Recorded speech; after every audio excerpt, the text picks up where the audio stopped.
विरोधी पक्षनेते सन्माननीय श्री अंबादास दानवे साहेब, आपण सभागृहात आहात, आपण सुरू करा.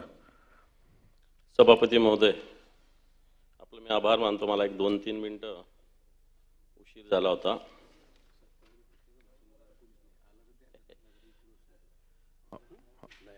अशा पुरवणी मागण्या या वर्षीच्या बघितल्या आणि मागच्या आधीच्या सगळ्या वर्षाच्या बघितल्या. सरकारचं अभिनंदन करावं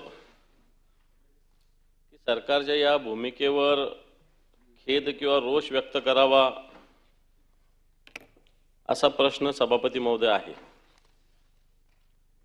कारण सरासरी बघितलं तर मागच्या सगळ्या वेळेसपेक्षा यावेळेसच्या पुरवणी मागण्या आणि त्याची जी काही रक्कम म्हणता येईल ती आधीच्या याच्यापेक्षा अतिशय कमी आहे. त्याला अभिनंदन करावं अशातला काही भाग नाही. कारण मागच्या काळामध्ये निवडणुकीच्या आधी अतिशय सरकारच्या तिजोरीवर डल्ला मारण्याचं काम राज्य सरकारने केलं आणि परिणामी आताच्या घडीला फक्त केंद्राच्या ज्या योजना आहे याला एक नाममात्र काहीतरी आपलं असावं, दाखवावं लागतं म्हणून या पुरवणी मागण्या आहे. ओव्हरऑल याचं स्टॅटिस्टिक्स बघितलं, मी राजकीय काहीच बोलणार नाही, मी याच्या स्टॅटिस्टिक्स बोलणार आहे टोटल. परंतु राज्याचा मूळ 2024-25 चा अर्थसंकल्प होता 6,69,490 कोटीचा. पुरवण्या मागण्या एकंदर 1,37,163 कोटीच्या, म्हणजेच आपलं बजेट ओव्हरऑल 8,06,354 कोटीवर सभापती महोदय पोहोचलेला आहे. कॉमस्कोर नुसार आता isakal.com आहे देशातील नंबर 1 ची मराठी न्यूज वेबसाईट. प्रत्येक अपडेटसाठी isakal.com ला नक्की भेट द्या. सभापती महोदय, 29 विभागांनी पुरवणी मागण्या केल्या. त्यात 69 मागण्या समावेश असून 214 बाबीचा याच्यात अंतर्भाव आहे या आपल्या पुरवणीमध्ये. काही विभागाच्या अतिशय मोठ्या आहेत. ग्रामविकास विभाग असेल, उद्योग विभाग असेल, या 2 विभागाच्या ज्या पुरवणी मागण्याचा 72% मागण्या या 2 विभागाच्या आहे. सभापती महोदय, मागच्या वर्षीच्या पावसाळी अधिवेशनात 94,889 कोटीच्या पुरवणी मागण्या होत्या. जे डिसेंबरमध्ये आपलं हिवाळी अधिवेशन झालं 35,000 कोटीच्या आहे आणि आता 6,000 कोटीच्या आहे. तसं बघितलं तिन्ही पुरवणी मागण्या आणि मूळ बजेट जर याचं पूर्ण गणित सांगड घातली तर मूळ अर्थसंकल्पापेक्षा जवळपास 21% जास्त या बजेटचं एकंदर आताच्या घडीला स्थिती आहे. मागचे सगळे वर्ष जर बघितले ओव्हरऑल सरकार कोणाचंही असेल, या 10 वर्षातल्या या सर्वात जास्त रकमेच्या पुरवणी मागण्या सभापती महोदय. 20 म्हणजे 21% जवळपास 20.49% हे बजेट पूर्णपणे वाढलेलं आहे. परंतु याचे उत्पन्नाचे स्त्रोत 20%नी वाढले की नाही वाढले, मला वाटतं हे सरकारने स्पष्ट करायचं आहे. सभापती महोदय, मी मागचे सगळे आकडेवारी टाकत नाही, बोलत नाही.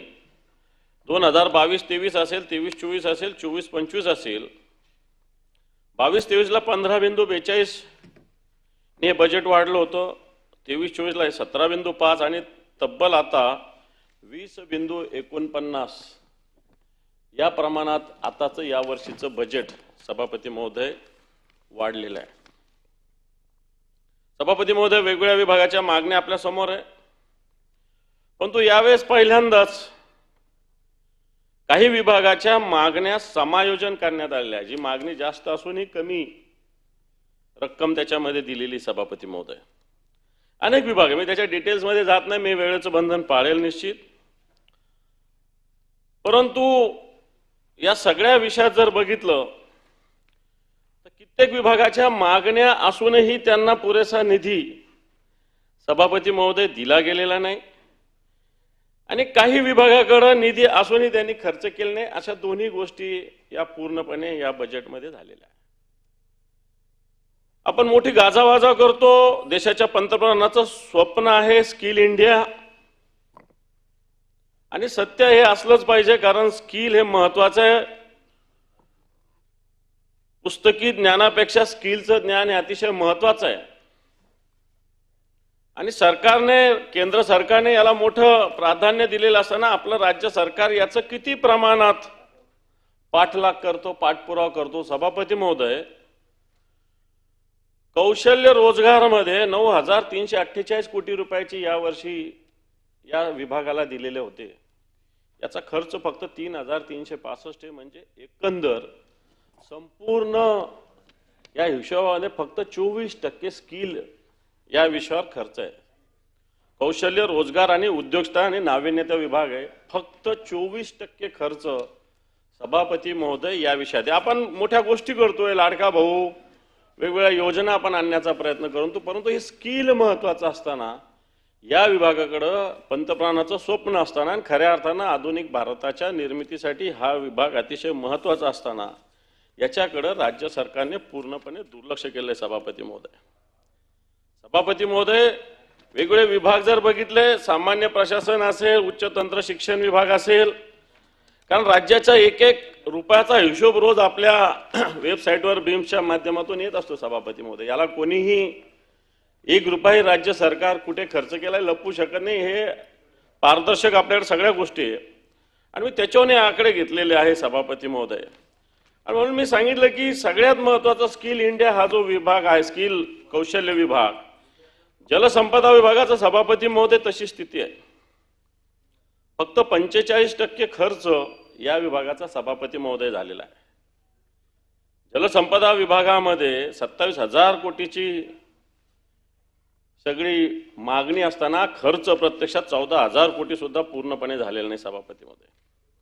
सभापती महोदय, शालेय शिक्षण विभागासारख्या विभागाकडे सुद्धा अशाच पद्धतीनं खर्चाच्या बाबतीत दुर्लक्ष झालेलं आहे. राज्याचे सगळे विभाग जर बघितले तर मला असं वाटतं काही विभागात 2%, 21%, 13%, 5%, 25% अशा पद्धतीनं सभापती महोदय खर्च झालेला आहे. सांगण्याचा मुद्दा हा की अशा पद्धतीनं काही विभागाला निधीची गरज आहे, काही विभागाला निधीची गरज नाही का? खरं तर निधीची गरज सगळ्या विभागाला असते सभापती महोदय, परंतु जबाबदारीनं काम करण्यापासून हे विभाग दूर जात आहेत. आपण पुरवणी मागण्या आपण मांडत असताना मला असं वाटतं या विभागाकडे सरकारने विशेष लक्ष देण्याची सभापती महोदय आवश्यकता आहे.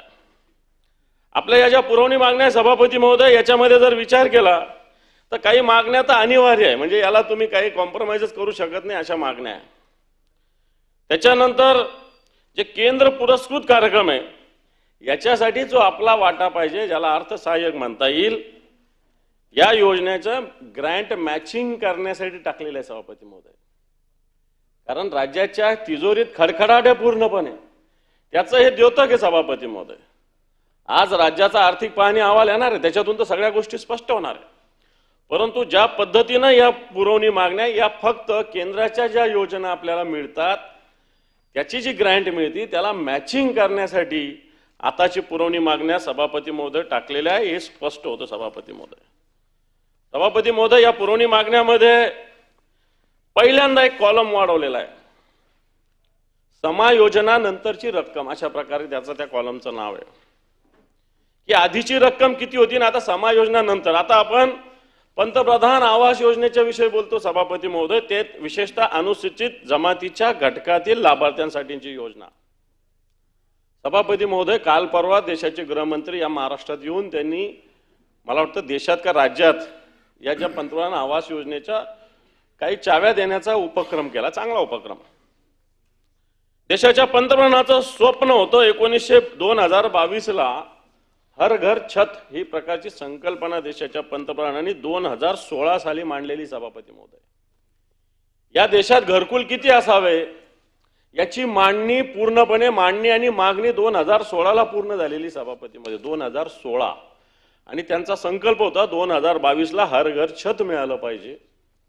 परंतु आता सगळ्या ग्रामपंचायतीचा नगरपालिकेचा सभापती महोदय आढावा घेतला असेल तर प्रत्येक ग्रामपंचायतीत इथे सगळेच मला वाटतं ग्रामीण भागाशी संबंधित बसलेले मंत्रीच समोर, या सगळ्या ग्रामपंचायतीची जर घरकुलाची स्थिती घेतली तर 10% सुद्धा घरकुल अजून पूर्ण नाही सभापती महोदय.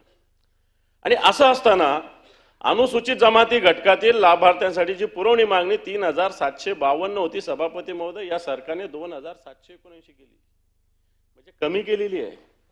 पुरवणी मागण्यात खरं तर ऍडिशनल खर्च काही लागला वेळेचा तो वाढवत असतात, परंतु पहिल्यांदा असं झालेलं आहे की समायोजनानंतरची रक्कम ही कमी झाली. याचा अर्थ या पंतप्रधान आवास योजनेच्या अनुसूचित जमाती घटकातील लाभार्थ्याच्या ज्या तरतूद होती ही कमी केलेली सभापती महोदय.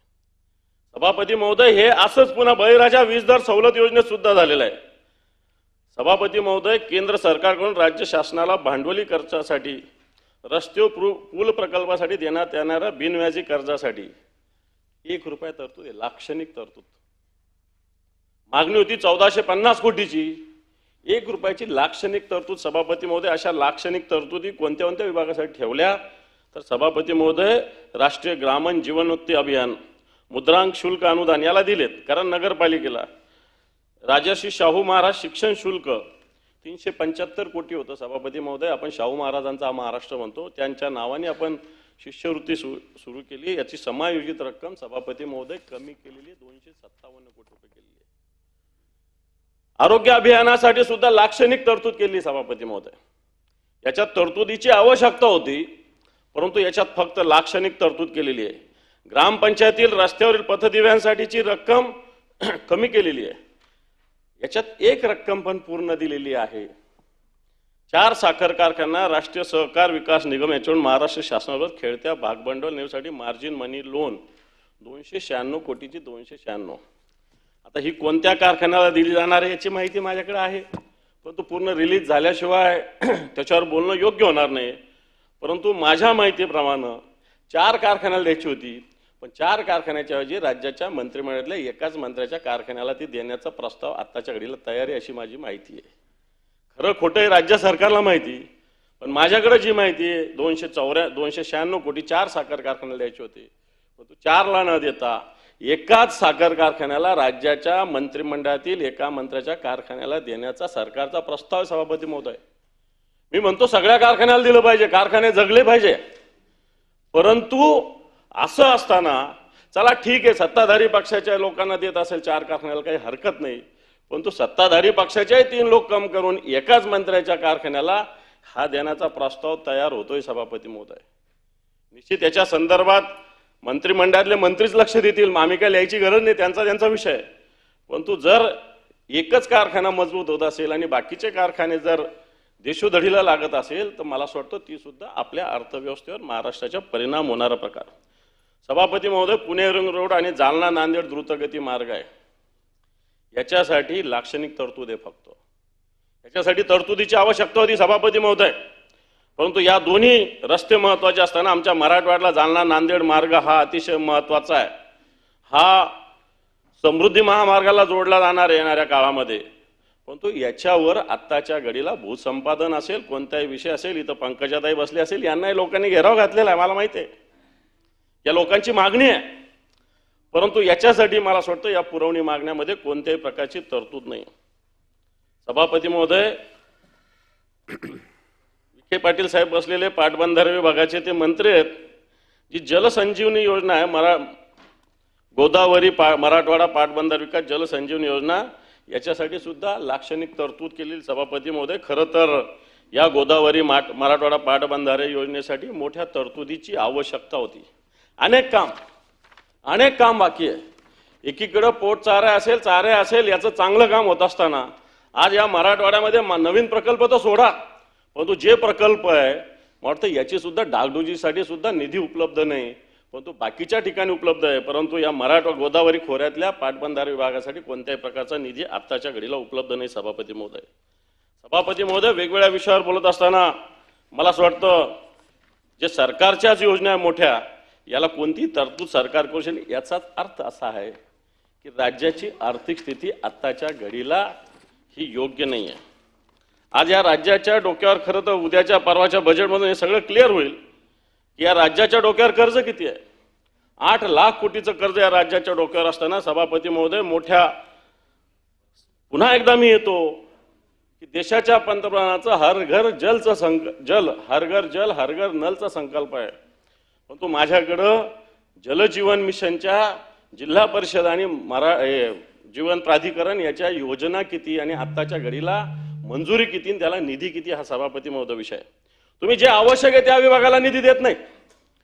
जर या राज्यामध्ये जिल्हा परिषदेच्या मार्फत जवळपास 50,570 योजना आणि जीवन प्राधिकरणाच्या माध्यमातून 945 योजना प्रस्तावित असताना आतापर्यंत फक्त 16,000 योजनेला मान्यता मिळते, त्याला कोणत्याही प्रकारे आर्थिक प्रोव्हिजन होत नाही. मागणी मोठी असताना फक्त 29,000 कोटी रुपयाची त्याच्यासाठी व्यवस्था होती. सभापती महोदय, जलजीवन मिशन ही महत्वाची योजना आहे. ही महत्वाची योजना आहे. अशा योजना वारंवार येत नसतात. केंद्र सरकार अशा जास्त प्रमाणात निधी देत नसतो, परंतु राज्याच्या सगळ्या जिल्हानिहाय योजनेचा आढावा माझ्याकडे आहे. आत्ताच्या घडीला जलजीवन मिशनसाठी मोठ्या निधीची आवश्यकता आहे. लोक त्या जिल्हा परिषदेला जाऊन जीवन प्राधिकरणाला जाऊन भांडतात. लोक जातात कुठे? जिल्हा परिषदला जातात, शिवोला भांडतात. लोक जातात कुठे? जीवन प्राधिकरणाकडे जातात. परंतु खरी मेघ अर्थ विभागामध्ये दडलेली सभापती महोदय.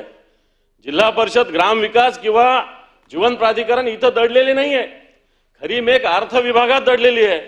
जीवन प्राधिकरण असेल, जिल्हा परिषद असेल, म्हणजे ग्राम विकास विभाग असेल, प्रस्ताव तर पाठवतो, परंतु याला कोणत्याही प्रकारची निधी उपलब्धता नाही. मला असं वाटतं माझ्या म्हणण्याशी इथं बसलेले अनेक मंत्री सहभागी होतील, बोलणार नाही ते. परंतु आज जलजीवनसाठी मोठ्या निधीची आवश्यकता. अनेक सुधारित रिवाईज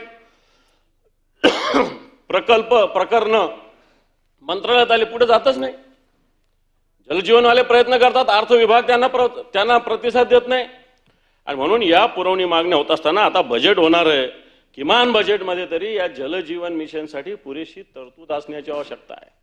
एकदा ही योजना कधी बंद झाली तर मला असं वाटतं नंतर या योजनेला कोणत्याही प्रकारचा पैसा मिळू शकणार नाही. आणि म्हणून सरकारने या विषयावर लक्ष देण्याची आवश्यकता आहे. मला असं वाटतं जलजीवन मिशन अतिशय महत्त्वाचा प्रकल्प, देशासाठी महत्त्वाचा आहे. पंतप्रधानांचा संकल्प चांगला आहे, देशासाठी महत्त्वाचा आहे, परंतु आपलं राज्य याच्यासाठी काय करतं? अनेक योजनेमध्ये बाकी काम झालं पण स्तोत्राचं काम नाही. जीवन प्राधिकरणामार्फत तिथपर्यंत पाणी पोहोचावं लागतं. अशा अनेक ग्रीड आहे, वॉटर ग्रीड आहे जीवन प्राधिकरणाच्या माध्यमातून.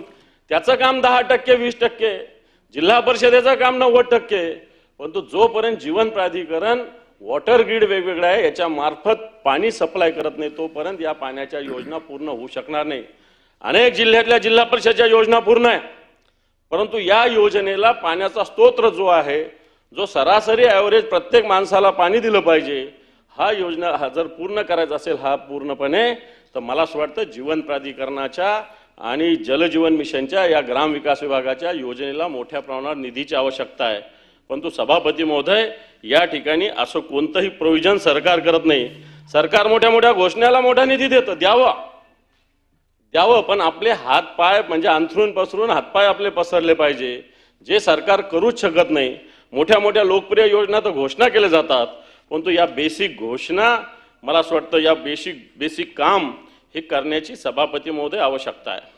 म्हणून सभापती महोदय, या सगळ्या विषयात डिटेलमध्ये मी जात नाही, परंतु या सगळ्या योजनेमध्ये आताच्या घडीला ज्या पद्धतीनं सरकार काम करतं, तर सरकारची नियत बेसिक काम जनतेचं करण्यापेक्षा नुसत्या शोबाजीच्या घोषणेकडे सरकारचं लक्ष जास्त दिसतंय. सभापती महोदय, वेगवेगळ्या ज्या विभाग आहेत, मी रिंग रोडचं बोललो, पुणे रिंग रोड असेल, नांदेडचा रस्ता असेल, अजूनही भूसंपादन नाही आहे.